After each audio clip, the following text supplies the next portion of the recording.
Hey there everyone, in this video I'm going to show you how to set up your favorites in Facebook.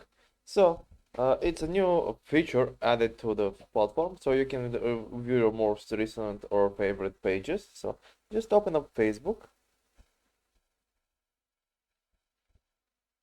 go to the three-line menu, scroll down, and here click on See More. Then click on Recent and Favorites. Here you can manage your favorites by clicking the settings. You can search them with friends and pages. You can get started if you haven't done it before. And they're gonna show you how to set up your favorites.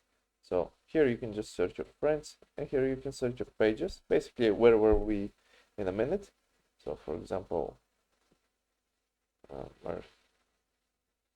okay, they don't show up right now, but that's pretty much how you do it.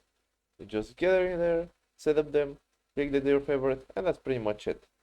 I don't have any pages or friends on this account because my showing account, that's why it didn't work, but you get the general gist.